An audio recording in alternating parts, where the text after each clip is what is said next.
بسم الله والصلاة والسلام على رسوله الكريم أما بعد أيها الأحبة السلام عليكم ورحمة الله وبركاته. Bienvenue dans cette nouvelle vidéo dans laquelle nous parlons de la vie du prophète sallallahu alayhi wa sallam. Et nous sommes aujourd'hui dans notre 17e leçon des années de la Hijra. Et la leçon d'aujourd'hui est Ghazwatul Khandaq. Al-Khandaq, les tranchées, la bataille des tranchées. Sans plus tarder, nous allons lire et traduire en français, Inch'Allah. في السنة الخامسة حدثت غزوة الخندق وتسمى بالأحزاب أيضا لأن كثيرا من قبائل العرب واليهود اجتمعوا لمحاربة المسلمين وحاصروا المدينة وكان عددهم 10,000 رجل يرأسهم أبو سفيان بن حرب فحفر النبي صلى الله عليه وسلم حول المدينة خندقا بإشارة سلمان الفارسي خوفا من الهجوم واستمر الحصار 15 يوما إلى أن تفرق كلمة الأحزاب وسلط الله عليهم ريحا شديدة وجنودا لم يروها قلعت أوتادهم وكفأت قدورهم وسفت عليهم التراب ورمتهم بالحصى فهربوا من ليلتهم. أسئلة: متى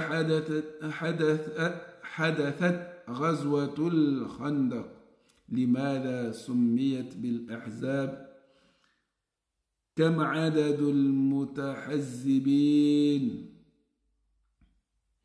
ماذا عمل النبي صلى الله عليه وسلم لمنعهم؟ كم يوما استمر الحصار؟ ماذا حدث لهم بعد ذلك؟ نعم.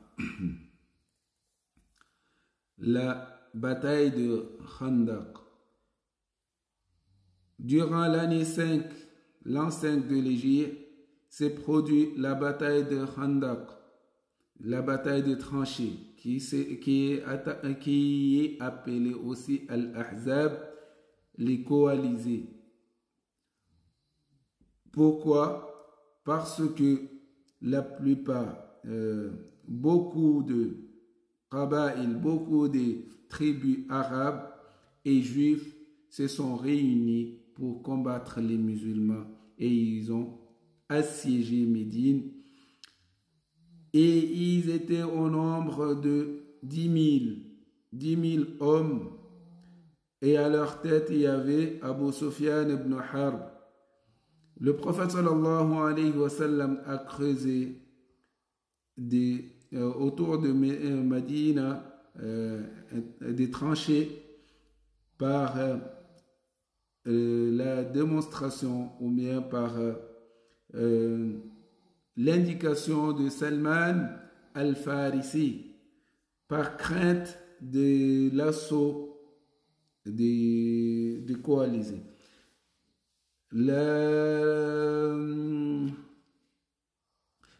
Le siège s'est déroulé durant 15 jours jusqu'à ce que leurs paroles se sont divergées. Ils se sont divergés par rapport à leurs paroles.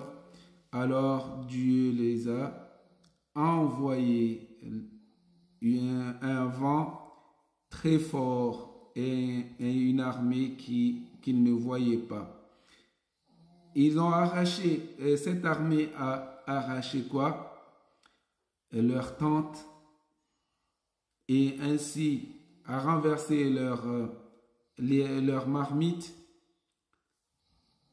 et aussi a soulevé le vent de la poussière contre eux, ainsi a jeté des pierres sur eux. Ils se sont enfuis durant la nuit. Les questions. Quand est-ce que se produit la bataille de Khandaq? La bataille des tranchées se produit quand? Pourquoi appelle-t-on cette bataille Al-Ahzab, les coalisés? Combien était le nombre de coalisés, des alliés? ماذا عمل النبي صلى الله عليه وسلم لمنعهم? Qu'est-ce que le prophète sallallahu alayhi wa sallam a fait pour les empêcher, d'entrer à Médine? كم يوما استمر الحصار? Combien de temps a duré le siège? ماذا حدث لهم بعد ذلك? Qu'est-ce qui s'est produit pour eux après cela? Qu'est-ce qui leur est arrivé? Alors, qu'est-ce qui s'est passé vraiment?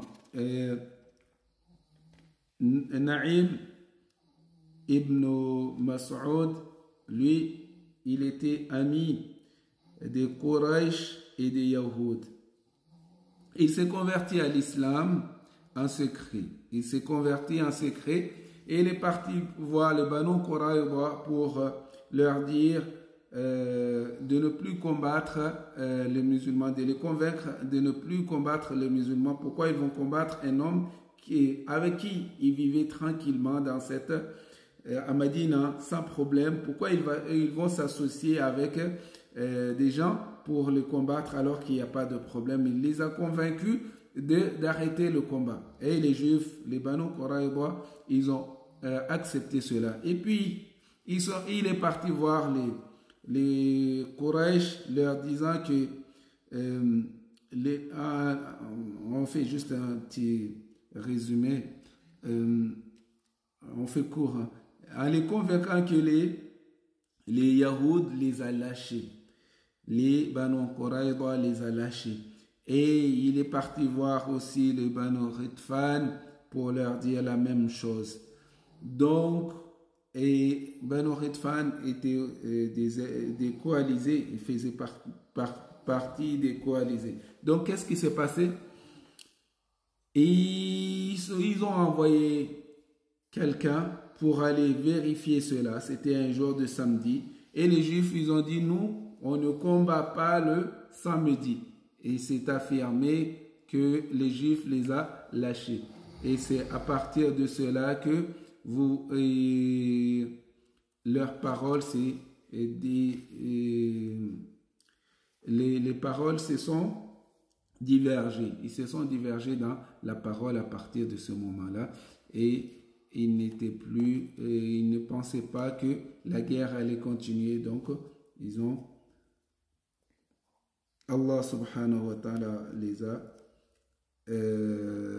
enlevés de là, les a envoyés quelque chose qu'ils n'ont jamais vu auparavant. Et voilà Al-Khandaq. Et Allah subhanahu wa ta'ala nous fait un rappel par rapport à cela dans Surat Al-Ahzab, depuis verset 9 jusqu'à verset 13. Wa jazakumullah khair. Wassalamu alaikum. N'oubliez pas de vous abonner, de liker et de partager pour les gens que vous aimeriez bien qu'ils reçoivent ce message. Wassalamu alaikum.